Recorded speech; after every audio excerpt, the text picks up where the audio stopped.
We wanted to come and read you one of our favorite stories. Yes, I'm so excited. This one's called The Prince Who Is Just Himself. Should we begin? I think so. Once upon a time, there lived a king and a queen who had two sons, Big Prince Luke and Little Prince Jonas. "Two children are not enough for me," said the queen to the king one day. "I wish we had more children. Children are simply wonderful." The king was not so sure. He looked at all the castle windows that had been cracked during princely soccer games. He remembered the prince's howls of protest when they didn't want to go to bed in the evening. Sometimes my sisters don't like to go to bed either. I never had a problem with that.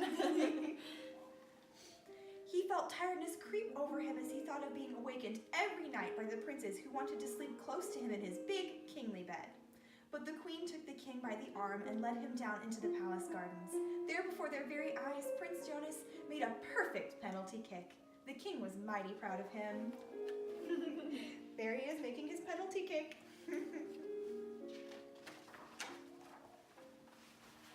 After the usual bedtime howls, he tucked the princes into bed.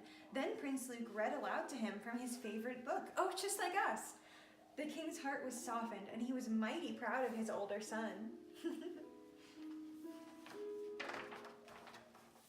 In the middle of the night, when the two little princes crept into the royal bed, the king moved over to make room for them and thought, "There's nothing more wonderful in the world than having children."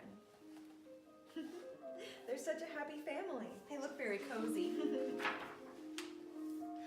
One day, the queen announced that she was expecting a baby, and everyone was terribly excited.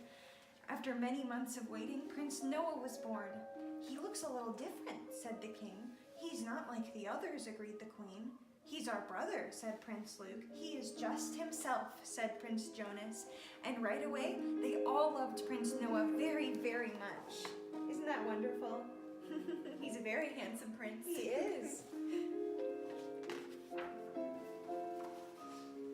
When the royal family proudly presented Prince Noah to the people, they were quite surprised. A few of them whispered behind their hands to each other, "What an unusual prince." Some began to laugh, while others were downright mean and shouted, "He is not one of us." That's a lot like what the townspeople did to our friend Belle. That's very true. The prince who was just himself only smiled at them and was happy to be out in the sun. He did everything very slowly, just like someone who takes his time doing something because he loves, because he wants to enjoy every minute of it. He crawled unhurriedly across the royal lawn, stopping to look carefully at every daisy he came across. That's exactly what I did when I saw the grass and the dirt, just like I dreamed they'd be for the very first time. Do you think he's enjoying them for the very first time in this picture? I'm not sure. It looks like it. He's certainly having a lot of fun. He is. He listened quietly and thoughtfully whenever the queen sang to him, and he never interrupted her.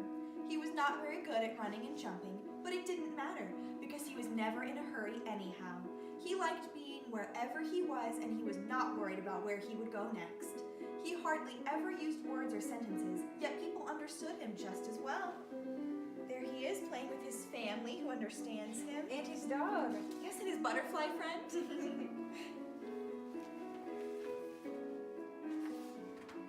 One day, a great storm arose and the sun was darkened. The terrible knight Scarface wanted to attack the kingdom. The royal family and all the people of the land were terrified, but the princes knew that they had to protect their kingdom, so the three of them saddled their horses and rode out onto the battlefield. The great knight Scarface looked wicked and powerful. He sat bolt upright upon his horse and raised his sword above his head. His mighty army was assembled behind him, waiting only for him to give the signal to attack by letting his sword come crashing down. All the warriors held their breath. Only the storm wind blew in gusts that made their armor creak and rattle. Isn't he scary? He looks a lot like our friend Maleficent. Well, yes, she's not so much our friend.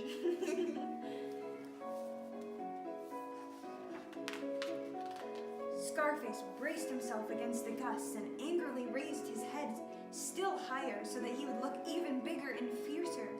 The wind made his eyes water and tears ran down his cheeks in little streams. At this, the prince who was just himself cocked his head and looked intently at the knight.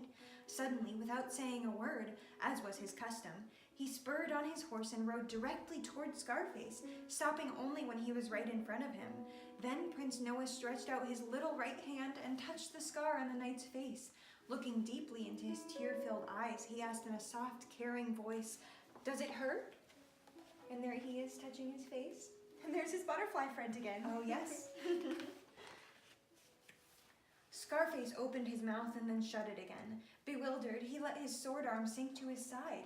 He shook himself and rubbed his eyes in surprise. He stared at Prince Noah, whose little hand was still touching the scar on his face. Such a thing had never happened to Scarface before. He knew all about hate and fighting, but he had never before encountered love and caring.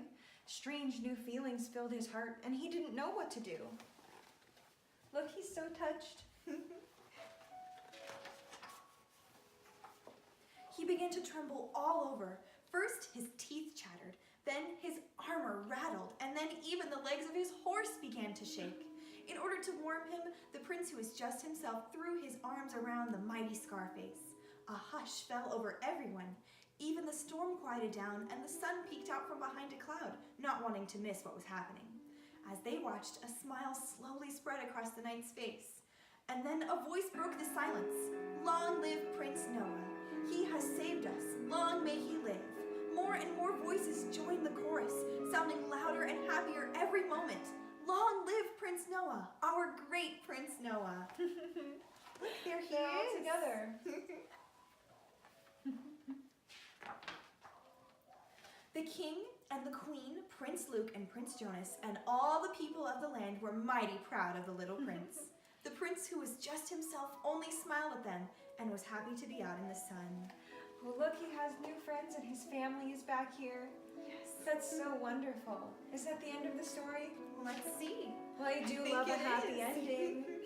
I'm sure they all lived happily ever after. Yes. Well, thank you so much for sharing this story with us. It's one of our favorites. Yes. We hope you have a wonderful day. Bye. Bye-bye.